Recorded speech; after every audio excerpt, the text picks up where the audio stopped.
எல்லாருக்கும் வணக்கம். என்ன மாசா ஹாப்பியா எப்பவும் போல திருக்கி விட்டாரா?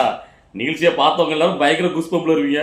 ஆனால் நிறைய பேர் பார்க்க முடியாமல், ஏன்னா இன்னைக்கு வந்து லீவ் கிடையாது, ஒர்க்கிங் டேஸில் வேலைக்கு போயிருப்பாங்க, அவங்களால பார்க்க முடியாமல் போயிருக்கும். அவங்களாம் சில பேர் அப்படியே பறந்து எப்படியாவது செல்ஃபோனில் எங்கேயாச்சும் பார்த்துருப்பாங்க, சில பேர்லாம் பார்க்க முடியாமல் போயிருக்கும்.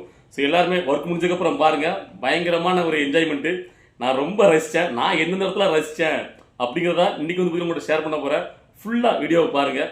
ஃபர்ஸ்ட் ஆஃப் ஆல் இன்னைக்கு வந்து பார்த்தீங்கன்னா, அதாவது நான் வந்துட்டு ஸ்டார்ட் பண்ணுறேன் எந்த சேனலில் பார்க்கலாம். எப்பயுமே பார்த்தீங்கன்னா பாலிமர் நியூஸ் எல்லாத்துலேயுமே லைவ் போட்டுருவாங்க. தளபதி விஜயோட நிகழ்ச்சினா டோட்டல் லைவ் எல்லா இதுவுமே ஒரு நான் மொபைலில் தான் பார்த்தேன். ஸோ அப்படிங்கும்போது இன்னைக்கு தமிழை வெச்சிக்கலம் இருக்குல்ல, அதுலேயே லைவ் வந்துச்சு. அப்படி ஒரு தமிழை வெச்சிக்கலத்தில் யூடியூப் சேனலே வந்துச்சு. ஸோ நம்ம யூடியூப் சேனலில் இருக்கிற நம்ம எதுவும் சப்ஸ்கிரைப் பண்ணி பார்த்தேன். அந்த ஃபுல்லாகவே அதுலேயே பார்த்துட்டேன். ஸோ முதல் எடுத்த உடனே தளபதியோட என்ட்ரி தான். இன்னைக்கு வந்து பார்த்தீங்கன்னா இந்த ஃபுல் ஹேண்ட் ஷர்ட் போடாமல் ஆஃப் ஹேண்ட் ஷர்ட் போட்டு வந்திருந்தாரு. இன்னைக்கு பார்க்கும்போது ஓவராலாகவே பார்த்தீங்கன்னா தளபதியோட ஸ்டார்டிங்லேருந்து எண்டு வரைக்கும் பார்த்தீங்கன்னா ஒரு கூலா, ஒரு சாமிங்கா, ஒரு ஸ்மைலிங் பேஸோடய இருந்தார்.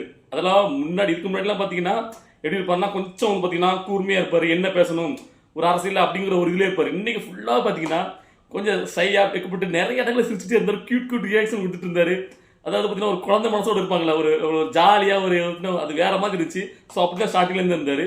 அதான் ராஜ்மோகன் அவர் தான் வந்து பார்த்தீங்கன்னா இந்த தடவை நிகழ்ச்சி ஃபுல்லாகவே தொகுத்து வழங்கினார். இந்த தடவை இந்த கெட் அவுட்டுங்கிறது பார்த்தீங்கன்னா பயங்கர ஒரு ஃபேமஸாக இருக்குல்ல. ஸோ அதனால் பார்த்தீங்கன்னா சைடில் போர்டு வச்சு கெட் அவுட் அப்படின்னு ஹேஷ்டேக் போட்டு அதில் வந்து பார்த்தீங்கன்னா தளபதி விஜய் கையெழுத்து போட்டார். ஸோ எல்லா நிர்வாகிகளும் கையெழுத்து போட சொன்னாங்க. நிகழ்ச்சியோட ஸ்டார்டிங்கில் வந்து பார்த்தீங்கன்னா கிட்டாக்குடி மாரியம்மாங்கிறவங்க ஒரு பாடலில் வழங்கினாங்க. அவங்க நல்லாவே பாடினாங்க. ஒரு வயசானவங்க தான், ஏஜானவங்க தான்.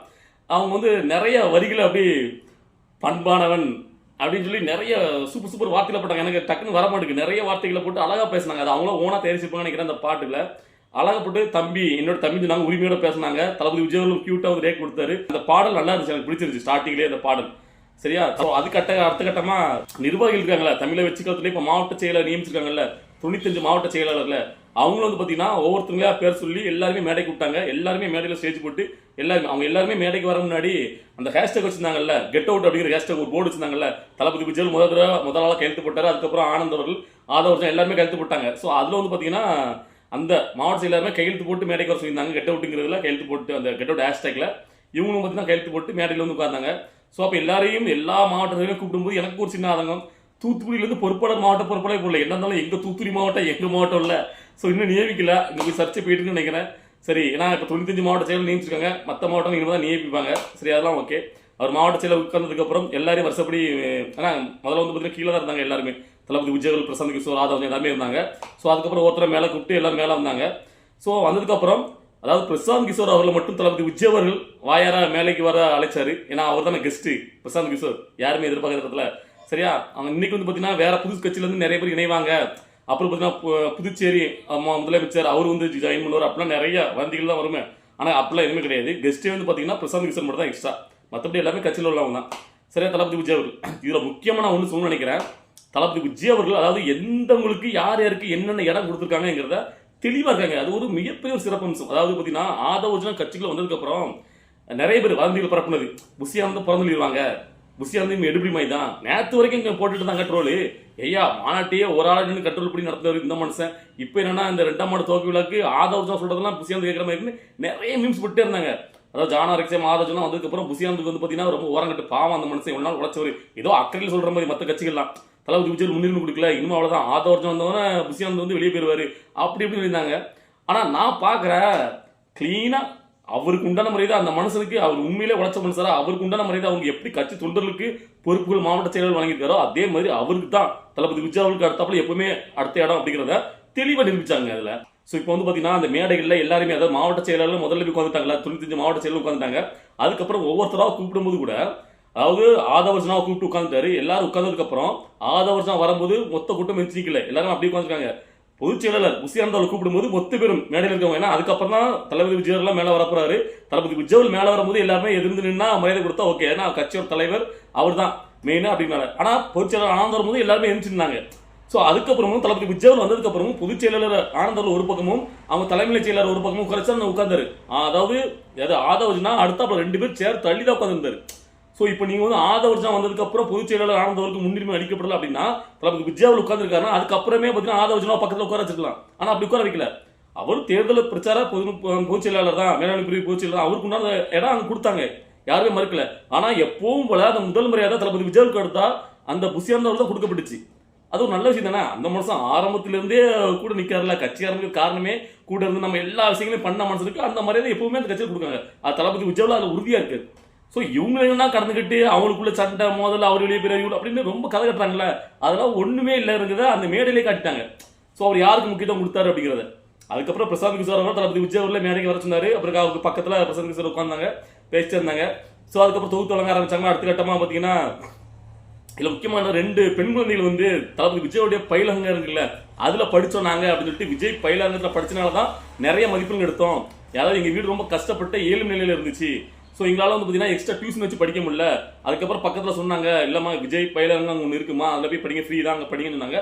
நாங்க அங்க போய் படிச்சுதான் நாங்க வந்து பாத்தீங்கன்னா நல்ல மார்க் எடுத்தோம். இது எதுக்காக சொல்றேன்னு கேட்டீங்கன்னா, இப்போ வந்து பாத்தீங்கன்னா இந்த மும்மொழி கொள்கையில தளபதி விஜய் சிபிஎஸ்இ பள்ளி நடத்துறான்னு சொல்லி ஏகப்பட்ட ட்ரோல் பண்ணானுங்கல்ல. ஸோ அவங்களுக்குலாம் பதிலடி கொடுக்குறதா அது சின்ன பசங்களை மேடையேற வச்சு அதுலேயே காட்டிட்டாரு.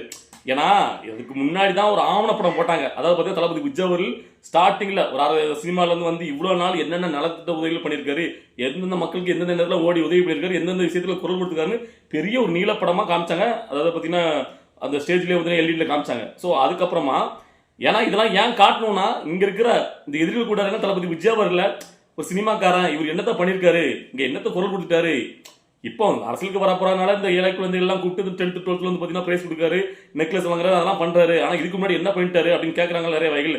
அவங்களும் தெரிஞ்சுக்கணும். அதெல்லாம் பிரசாந்த் கிஷோர் வேற ஸ்டேஜ்ல இருக்காரு. ஸோ எல்லாரும் ஒட்டுமொத்தமா இது வரைக்கும் அவங்க என்ன பண்ணாங்க, அந்த ஒரு வருட காலத்துல என்ன நடந்திருக்குங்கிறத ஒட்டுமொத்தமா எலிட்ல காமிச்சாங்க. ஸோ அந்த டைம்ல அதுக்கப்புறம் தான் பாத்தீங்கன்னா சின்ன குழந்தைங்க 2 பெண் குழந்தைகள் வந்து பாத்தீங்கன்னா நாங்க விஜய் பயிலன்ற படிச்சுதான் இவ்வளவு மார்க் எடுத்தோம்னா அப்படின்னு சொல்லி அது சொல்லும் போதே பாத்தீங்கன்னா ஒட்டு மொத்தத்துக்கும் அவர் வந்து பாத்தீங்கன்னா அவர் விமர்சனம் பண்ணவங்களுக்கு தளபதி விஜய்ல பயிரிட்டு கொடுக்க வேண்டாம், இந்த 2 பிள்ளைகளை வச்சா பைலட் கொடுத்தாங்க. சிபிஎஸ்இ பள்ளி நடத்துறாரு, அது பண்றாங்க. அவரு அந்த இப்பவே அதாவது பாத்தீங்கன்னா இன்னும் பாத்தீங்கன்னா கட்சியில ஜெயிக்க அதுக்குள்ளவே அந்த விஜய் பயிலரங்க மூலமா எவ்வளவு குழந்தைகள் படிச்சுட்டு இருக்கு அப்படிங்கிறத அதுலயே காமிச்சிட்டாங்க. அதான் செயல கட்டுற மாதிரி தான் அவர் எப்பவும் சொல்ல வரல, சொல்லு எல்லாம் செயல் முக்கியன்ட்டு அதுலயே காமிச்சிட்டாரு. அந்த பிள்ளைங்க கூட சேர்ந்து போட்டோ எடுத்தாரு, வேற லெவலில் இருந்துச்சு. அதுக்கப்புறம் பிரசாந்த் கிஷோர் அவர்களுக்கு தளபதி விஜய் அவர்கள் ஒரு பொன்னாடை போர்த்தி, அப்புறம் பாத்தீங்கன்னா அந்த பெரியார் இருக்குல்ல அவர் கையில் கொடுத்தாரு. அந்த இடம் மட்டும் தான் எனக்கு கொஞ்சம் பிடிக்கல. ஏன்னா ராஜ்மோகன் தமிழ்நாட்டின் தந்தை பெரியார் அப்படின்னாரு. எனக்கு அது உறுத்தலா தான் இருந்துச்சு, என்னால் ஏற்றுக்க முடியாது. என்ன கேட்டீங்கன்னா தமிழான காட்டு முன்னாடி சொன்னவர் எப்படி தமிழ்நாட்டின் தந்தையாக முடியும்? சரியா, அதை வந்து பார்த்தீங்கன்னா அதை விட்டுருவோம், அது டாபிக்ல போக வேண்டாம்னு வச்சுங்களேன். சரி, அது முடிஞ்சு அதுக்கப்புறமா பேச ஆரம்பிச்சாங்கல்ல. முதல்ல வந்து பார்த்தீங்கன்னா முதல்லையே புஷியானந்த் அவர்கள் வந்து பார்த்தீங்கன்னா வாழ்த்துறை வழங்க சொன்னாங்க. அவர் வந்து வாழ்த்துறை வழங்கிட்டு போயிட்டாரு.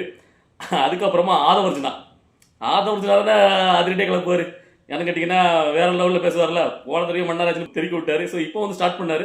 ஸ்டார்ட் பண்ணும்போது அப்படியே பார்த்தீங்கன்னா லைட்டாக தான் அப்படியே ஆரம்பிச்சார். என்னடா இவர் இன்னும் ஒரு ஸ்டெடியாக பேச மாட்டேங்கன்னு பார்த்துட்டு இருந்தேன். இந்த ஸ்டார்டிங்கில் அப்படி தான் ஆரம்பிச்சார். அதுக்கப்புறம் பிடிச்சாரு.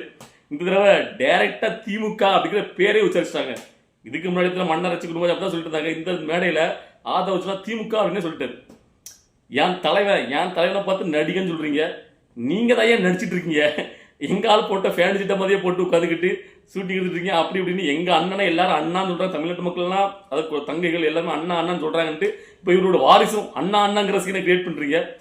எத்தனை கோடி ரூபா பெருசா நீங்க 2021 தேர்தலில் திமுக நிற்கும் போது இதுக்கு முன்னாடி ஆட்சி கண்டவங்களாம் 15 வருஷமா அத்தனை லட்சம் கோடி இத்தனை லட்சம் கோடி கடன் வாங்கிட்டு போயிட்டாங்க. நீங்க வந்து 4 வருடத்துல 4 லட்சம் கோடி ஊழல் பண்ணியே கடனை வாங்கி அது வந்து பாத்தீங்கன்னா இவ்வளவுக்குள்ள கடனை ஏற்றி வச்சிருக்கீங்க ஒவ்வொரு ஆள் மேலேயும் அப்படிங்கிற மாதிரி நிறைய அரசியல் பேசினாரு. நல்லா பேசிட்டாரு. அதாவது பாத்தீங்கன்னா திமுக நேரடியாக அட்டாக் பண்ணிட்டாரு. அது மட்டும் இல்லாமல் நான் ஏன் வந்துட்டு தளபதி விஜயோடைய கட்சியில் சேர்ந்தேன், எல்லாருமே பார்த்தீங்கன்னா அம்பேத்கர் பெரியார் வச்சு அரசியல் பண்ணுறாங்க. ஆனால் எந்த மேடையிலுமே அம்பேத்கருக்கான இடத்தையோ பெரியாருக்கான இதையோ கொடுக்க மாட்டாங்க. அதெல்லாம் பேச்சில் மட்டும் தான் இருக்கும், செயலை கட்டும் தளபதி விஜய் வரல அப்படின்னு சொல்லி எங்கள் தளபதி கட்டி நாங்கள் நிற்போம்னு சொல்லிட்டு எப்போ போல ஒரு அதிரடியான ஸ்பீச்சை கொடுத்தாரு ஆதவர்ஜுன். இன்னைக்கு ஃபுல்லாக அவரை வச்ச கண்டென்ட்டாக இருக்கும். ஸோ அப்படி நல்லா பேசினார். அதுக்கப்புறமா பிரசாந்த் கிஷோர் இதற்கு நம்ம பேசியே பார்த்தது இல்லை. அவர் எப்படி பேசுவார், எந்த லாங்குவேஜ்ல பேசுவாரா, ஹிந்தியில் பேசுவாரா, தமிழ் பேசுவாரா, இங்கிலீஷ்ல பேசுவாரா? ஏன்னா தமிழ் ஆக்சுவலாக தெரிய வாய்ப்பு கிடையாது. அப்படியே வச்சிருந்தோம். வணக்கம் அப்படி தமிழில் சொன்னார். அதுக்கப்புறம் பார்த்தீங்கன்னா இங்கிலீஷ் அப்படியே வந்து ஆரம்பிச்சாரு. ஆனால் இங்கிலீஷ் ஆரம்பிச்சு நமக்கு புரிஞ்சு. ஸோ அவர் நல்லா தான் பேசுவார். அதாவது பார்த்தீங்கன்னா எண்ட் ஆஃப் த ரிசல்ட் என்ன வேணா இருக்கலாம், நான் வந்து ஹெல்ப் பண்ணுறக்காண்டி வந்திருக்கேன், இதுக்கு முன்னாடி நிறைய கட்சிகளுக்கு ஹெல்ப் பண்ணியிருக்கேன் அப்படி அப்படின்ட்டு நிறைய சொன்னார். அதாவது பார்த்தீங்கன்னா நீங்கள் எல்லாரும் ஒவ்வொருத்தரும் இங்கே இருக்கிறவங்க ஒவ்வொருத்தரையும் பார்த்தீங்கன்னா இந்த 3 மாதம் உங்களுக்கு நான் டைம் கொடுக்குறேன், ஒவ்வொருத்தரும் ஒரு 10 பேரை நீங்கள் வந்து டிவிக்கில் சேர்க்கணும், அதுதான் உங்களுக்கு நான் கொடுத்துருக்கேன் அசைன்மெண்ட்டுக்கு மாதிரி சொன்னார். எல்லாருமே கரகோசம் கொடுத்துனாங்க. அதுக்கப்புறம் அது இது வரைக்கும் தமிழ்நாட்டில் வந்து பார்த்தீங்கன்னா தோனி தான் உங்களுக்கு எல்லாம் தெரியும், சென்னை சூப்பர் கிங் ஜெயிக்க வைப்பாருன்னு. இதுக்கப்புறம் 2026 டிவிக்கு ஜெயிச்சதுக்கு அப்புறம் எல்லாரும் என்ன சொல்லுவீங்க பாருங்க. பிரசாத் கிஷோர் அப்படின்னு சொல்லி பேர் சொல்லுவீங்க, அவரோட நான் தான் வந்து பயங்கரமா பீக்ல வருவேன் அப்படின்னு சொன்னாரு. அதுக்கப்புறம் 2026 தளபதி விஜய் ஜெயிச்சதுக்கு அப்புறம் நான் தமிழ்ல அன்னைக்கு நான் பேசுறேன், தமிழை கத்துட்டு வந்து தமிழ்ல மேடையில பேசுவேன் அப்படின்னு உறுதியெல்லாம் வச்சிருக்காருங்க. நல்லாவே பேசினாரு. அவருமே பார்த்தீங்கன்னா நல்ல ஒரு, அதாவது ஒரு கேஷுவலாக பேசுவாங்கல்ல அந்த மாதிரி நல்லாவே பேசினாரு. ஏன் வந்து நான் வந்துட்டு தளபதி விஜய் இருக்கா, நீங்கள் மாறேன் என்ன பண்ணுறேன், நான் என்ன பண்ண போகிறேன் அப்படிங்கிறதே பார்த்தீங்கன்னா ஒரு ஸ்வீட்டாக அப்படி சொல்லிட்டு போயிட்டாரு பிரசாந்த் கிஷோர் அவர்கள். அதுக்கப்புறம் நாம எல்லாரும் எதிர்பார்த்த அதிரடியாக தளபதி விஜய் அவர்கள் என்ன பேசுவார் அப்படின்னு சொல்லி வெயிட் பண்ணிட்டு இருந்தோம்ல நைட்டில். ஸோ தளபதி விஜயில் ஆரம்பித்தார். ஸ்டார்டிங்லேயே பார்த்தீங்கன்னா பிரசாந்த் கிஷோர் அவர்களை வாழ்த்து என்னுடைய ஃப்ரெண்டு பிரதர் சொல்லிட்டு இங்கிலீஷில் அப்படியே வந்து வார்த்தைகளை போட்டு பேசினா அவருக்கு புரியணும்ல, அதனால இங்கிலீஷ் ஆரம்பிச்சாரு. அப்படி இங்கிலீஷில் பேசி அவருக்கு வந்து பார்த்தீங்கன்னா வாழ்த்து சொல்லிட்டு உடனே பார்த்தீங்கன்னா என் நெஞ்சில் குடியிருக்கும் அப்படின்னு ஆரம்பிச்சாரு. ஒரே கரகோஷம். அந்த டைம்ல கூஸ்பம் ஆயிருக்கு நிறைய பேருக்கு. ஸோ அதுக்கப்புறம் அரசியல்னாலே வேற லெவல் தானே அப்படின்னு ஆரம்பிச்சாரு. ஏன்னா அரசியல் வந்து பார்த்தீங்கன்னா எப்போ யார் கூட சேருவாங்கன்னே தெரிய மாட்டேங்குப்பா. அதான் முன்னாடியே சொல்லி வச்சுட்டு போயிட்டாங்க போல, அரசியல நிரந்தர எதிரியும் கிடையாது, நிரந்தர பகைவனும் கிடையாது அப்படின்ட்டு. ஸோ அதுக்கப்புறம் நாட்டில் எவ்வளோ பிரச்சனை போயிட்டு இருக்கு. இவங்க என்ன அந்த எல்கேஜி பசங்க மாதிரி யூகேஜி பசங்க மாதிரி மாறி மாறி சண்டை போட்டுருக்காங்க, ஹேஷ்டேக் போட்டு சண்டை போட்டு கிடக்குறாங்க. என்ன சொல்லு, அதாவது நிதியை கொடுக்க வேண்டியது அவங்களுடைய கடமை, மத்திய அரசோட கடமை, நிதியை வாங்க வேண்டியது இவங்களுடைய உரிமை. இதே தான் இவங்க ரெண்டு பேரும் பேசி வச்சுட்டு நான் அடிக்கிற மாதிரி அடிக்க, நீ இருந்து உள்கட்சியில் பேசி வச்சுட்டு ரெண்டு பேரும் இந்த பாசிசமும் பாயசமும் போடுற சண்டைகளை பார்த்துக்கிட்டா அப்படின்னு சொல்லி காமெடியா அந்த எல்கேஜி பசங்க யூகேஜி பசங்க மாதிரி சண்டை போட்டுருக்காங்கன்னு சொல்லி கேவலப்படுத்தி விட்டாரு காமெடியா. ஸோ நம்ம நினைக்கிற மாதிரி தளபதி விஜய் பேச வரப்பாயிட்டா எல்லா வேலையிலும் பார்த்துட்டேன். நான் ஏதாவது என்னும் இல்லை இந்த விஷயத்துல இதை நான் மைண்ட்ல வைப்பணும், அதே மாதிரி தளபதி விஜய் பேசுவார். அந்த ஒண்ணுக்காகவே தளபதி விஜய் சப்போர்ட் பண்ணிட்டே இருக்கிறேன். நீங்க நல்லா பாருங்க, என்னோட வீடியோல போயிட்டு அதில் ஹெட்லைன் பாருங்க. அதில் ஹெட்லைன் அன்னைக்கு வந்து ஹேஷ்டேக் பிரச்சனை நடக்கும்போது அதில் ஹெட்லைன் தம்ப்நெயில அதான் போட்டிருப்பேன், ஹேஷ்டேக் பாசிசம் வெர்சஸ் பாயசம் தான் போட்டிருப்பேன். தளபதி விஜய் அன்னைக்கு அதே சொல்றாரு, பாசிசம் பாயசம் சண்டை போறதை பார்க்கும்போது. ஆனா இதுல நம்ம பசங்க திடீர்னு உள்ள பூந்து டிவிக்கே பார்ட்டின்னு சொல்லி ட்ரெண்ட் பண்ணி விட்டுட்டு சைலண்ட் டெஸ்கா போயிடறாங்க. அதாவது ஸ்லீப்பர் செல் மாதிரி. எங்க சார் இருக்கீங்க, நம்ம பசங்க எல்லாம் எங்க இருக்காங்கன்னு தெரிய மாட்டேங்குது. இதுக்கடையில அவங்க ஒரு சம்பவத்தை பண்ணிட்டு போயிட்டாங்க, யாருக்கும் தெரியாம சைலண்டா அப்படின்னு பசங்க உற்சாகப்படுறமே அதை என்ஜாய் பண்ணி பேசினாருங்க இன்னைக்கு. ஸோ அதுக்கப்புறம் அந்த மும்மொழி கொள்கைக்கு அதை பற்றி தான் ஃபைனலாக பேசி கொடுத்தாரு. மும்மொழி கொள்கையை எந்த காலத்திலும் நாங்கள் ஏற்க முடியாது, நீங்கள் எந்த மொழியை வேணால் கற்றுக்கலாம், எங்களுக்கு இதே கிடையாது. ஆனால் எங்களுடைய சுயமரியாதையை என்றைக்கு நாங்கள் விட்டு கொடுக்க மாட்டோம், தமிழ் மொழியை என்றைக்கும் விட்டு கொடுக்க மாட்டோம், அதுக்கு எதிராக நாங்கள் நிற்போம் அப்படிங்கிறத ஆணித்தரமாக சொல்லிட்டார் தளபதி விஜய். ஸோ இப்படி தாங்க தமிழை வச்சுக்கிறதுடைய 2ஆம் ஆண்டு தொடக்க விழா ஃபைனலாக ஒரு நிறைவாக முடிஞ்சுது. ஸோ இதில் முக்கியம் நம்ம கவனிக்க வேண்டியது என்னன்னா, தளபதி விஜய் அவர்கள் எப்படின்னா ரொம்ப கூலா யார்டா என்னடா பண்ண முடியும், என் மக்கள் என் கூட இருக்காங்கன்னு சொல்லி ரொம்ப ஒரு கனாவட்டாக இருப்பாங்களா. எல்லாருமே பார்த்தீங்கன்னா ஜெயிச்சதுக்கு அப்புறம் தான் ஒரு மாதிரி ஒரு இதாக இருப்பாங்கல்ல. தளபதி விஜய் அப்படியே இருக்காங்க, கூலா ஒரு ஹாப்பியாக ஒரு ஸ்மெலோட நாம தான் எப்படி ஜெயிக்க போறோம் அப்படிங்கிறத ஆணித்தரமா ஒரு மனசில் பதிச்சுட்டு அங்கே இருக்க எல்லாருமே தெரியுது. அதான் பிரசாந்த் கிஷோர் அவர்களும் அவ்வளோக்குள்ள ஆணித்தரமா சொல்றாரு. ஏன்னு பார்த்தீங்கன்னா மக்களோட செல்வாக்கு அந்த அளவுக்கு இருக்குங்க. தளபதி விஜய் அவர்களுக்கு கூடிய அந்த செல்வாக்கு, மக்களுடைய அவர் இந்த மக்கள் மேல வச்சுக்கிறது அன்பு. ஒரு மனசன் வந்து பார்த்தீங்கன்னா எனக்கு அவர் முகத்தை பார்க்கும்போது, அதாவது இடையில அந்த லைலோமணி வந்து பார்த்தீங்கன்னா பேசினார், அந்த சொல்ல மறந்துட்டேன். லைலோமணி அந்த தம்பி வந்து பார்த்தீங்கன்னா பேசும்போது நல்லா போட்டு போட்டு பேசினாரா, அது தளபதி விஜய் பார்த்து சிரிச்சாரு, வெக்கப்பட்டாரு. அது நல்லாவே இருந்துச்சு அந்த தம்பி பேசுனது இன்னைக்கு. ஸோ அதாவது என்னன்னா அவர் வந்து எல்லாருமே ரசிக்கிறாருங்க. அவருடைய தோழர்கள் தோழிகள், அதாவது மக்கள் அவர் மேல வச்சிருக்கிற அன்பை அவருமே வச்சிருக்காரு. தளபதி விஜய் அவர்களுமே அந்த மக்களை ரொம்ப ரசிச்சு பார்க்காரு. இதோட ஃபைனல் டச் ஒன்று இருக்கு, அதெல்லாம் சொல்ல மறந்துட்டானே. அதாவது இந்த விழா மேடையில எல்லாம் தளபதி விஜய் பேசி முடிச்சதுக்கு அப்புறம் பொருளாளர் வந்து பார்த்தீங்கன்னா நிறைய பேசி முடிச்சு இந்த விழா முடிய டைம்ல அந்த கட்சியோட கொடிப்பாடலை போட்டாங்க. ஆரம்பத்தில் தமிழ் தாய் வாழ்த்து, முடியும் போது தமிழை வச்சுக்கிறதுடைய கொடிப்பாடல். சரியா, அந்த பாடலை பாடிட்டு இருக்கும்போது ஒரு சின்ன பையனை கூட தளபதி விஜய் கையில் கொடுத்தாங்க. அந்த சின்ன பையனை வாங்கி தளபதி விஜய் வச்சுட்டு இருக்கும்போது கையில் அந்த பையன் கையில் ஒரு கொடி கொடுத்துருச்சு. ஸோ அந்த பையன் ஏதாவது தளபதி விஜய் கேட்கறாரு, அதை போய் அப்படி நீட்டி அப்படி கை நீட்டா பாருங்க. உண்மையிலே அது வந்து பார்த்தீங்கன்னா வேற மாதிரி, அதாவது எதிர்பாராம ஒரு வந்து பார்த்தீங்கன்னா ஒரு கிளிக் பண்ணுவாங்கல்ல, ஒரு இது ஒரு வேற லெவலில் ஃபோட்டோ கிடைக்குமே, அந்த மாதிரி அந்த பையன் எதிர்பாராம அப்படி கை நீட்டுறான். கையில் கொடி இருக்கு, தளபதி விஜய் கையில் வச்சுட்டு இருக்காரு. அது உண்மையிலே வேற மாதிரி இருந்துச்சுங்க. அதாவது அடுத்த தலைமுறைக்கு இந்த கட்சி தான் அப்படிங்கிற மாதிரி, வருங்காலத்தில் இதுதான் இந்த கட்சி தான் அப்படிங்கிறத அதில் சொல்லாமல் சொல்லிட்டு போயிட்டாங்க. அந்த சம்பவம் வேற மாதிரி இருந்துச்சு, ஃபைனல் டச்சிங்க. ஸோ இப்படி தாங்க ஒரு செம ஜாலியாக ஒரு என்டர்டைன்மெண்ட்டாக ஒரு கட்சியோட ஒரு பொதுக்கூட்டம் மாதிரி உட்காந்து அறுப்பா தெரியுமா, அப்படிலாம் யாருமே அறுக்கல, நீட்டாக இருந்துச்சு. இடையில ஒருத்தர் கவிதை வச்சிட்டாருங்க, அது சொல்ல மறந்துட்டேன். அவர் தான் கொஞ்சம் போர் அடிக்கிற மாதிரி கவிதை வச்சுட்டு இருந்தார், எப்படா அவர் முடிப்பார் அப்படின்னு இருந்துச்சு. மற்றபடி எல்லாமே ரசிக்கிற மாதிரி தான் இருந்துச்சு, எந்த இடத்துலையுமே போர் அடிக்கல, ஒரு இன்ட்ரெஸ்டிங்காக இருக்குமே. அப்படி ஏன்னா தளபதி விஜய் தமிழை வச்சுக்கிறத பொறுத்த வரைக்கும் அந்த ரொம்ப இழுத்து அடிச்சுட்டு போர் அடிக்கிற மாதிரி இருக்காது. நிகழ்ச்சி வந்து பார்த்தீங்கன்னா கரெக்டாக வந்து பார்த்தீங்கன்னா ஒரு 10 மணிக்கு ஸ்டார்ட் பண்ணிட்டாங்க. கரெக்டாக 10 மணிக்கு தளபதி விஜய் ஸ்டேஜுக்கு வந்துட்டாரு. அதுக்கப்புறம் கரெக்டாக 12:30 மணிக்கு மைக்கு பிடிக்கும் போது 1 மணிக்கு கரெக்டாக முடிச்சிட்டாங்க. எல்லா இடத்துக்குமே கரெக்டான ஸ்பேஸ் கொடுத்து ஒரு போர் அடிக்காம நானாக பார்த்தீங்கன்னா ஃபுல்லாகவே பார்த்தேன், எந்த இடத்துலையும் போர் அடிக்கல.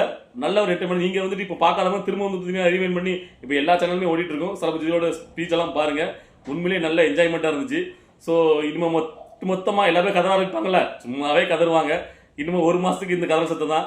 ஸோ இனிமேல் கதறவங்களுக்கு என்னென்னலாம் சொல்லி எந்த பாயிண்ட், ஏன்னா தளபதி விஜய் பேசியிருக்காரு, ஆதவர்ஜனா பேசியிருக்காரு, முக்கியமாக பிரசாந்த் கிஷோர் வேற பேசியிருக்காரு. இதெல்லாம் வச்சு இன்னொரு ட்ரோல் மெட்டீரியல், அதுக்கப்புறம் விமர்சனங்கள், இந்த அரசியல் இந்த விமர்சனங்கள், நாங்கள் வந்து புலி அப்படின்ட்டு சிலருங்க. அதுக்கப்புறம் பார்த்தீங்கன்னா நாங்கள் அரசியலே பழந்துன்னு கொட்டப்பட்டவங்க, நாங்கள் தான் அரசியல் கரைச்சி குடிச்சவங்க அப்படிங்கிற பேரில் நிறைய இந்த விமர்சன வாடகையெல்லாம் பார்த்தீங்கன்னா கமெண்ட் அடிக்க வருவாங்க. தளபதி விஜய்க்கு எதிராக என்ன பண்ணாலும் விமர்சிக்கணும் அப்படின்னு சொல்லிட்டு எதிரி கூட்டார்கள் இருக்குல்ல, அவங்களாம் இப்போ கதற ஆரம்பிப்பாங்கல்ல, அதெல்லாம் ஒட்டு மொத்தமாக பார்த்துட்டு அடுத்தடுத்தாப்புல அதுக்கு பதிலடியாக கொடுக்குறோம். ஸோ எல்லாருமே நம்மளுடைய சேனலை சப்ஸ்கிரைப் பண்ணுங்க, எல்லாருமே பாருங்க, ஆதரவு கொடுங்க. உங்களோட நான் பொல்லாதவன். ஓகேவா? இந்த வீடியோ பார்த்துட்டு நீங்க உங்களுக்கு என்னென்ன பிடிச்சிருச்சு, நான் பேசல ஏதாவது என்னென்ன கருத்துக்கள் இருக்கு, எதனாலும் உங்களுடைய கருத்துக்களை கமெண்ட்ல ஷேர் பண்ணுங்க. பாய்.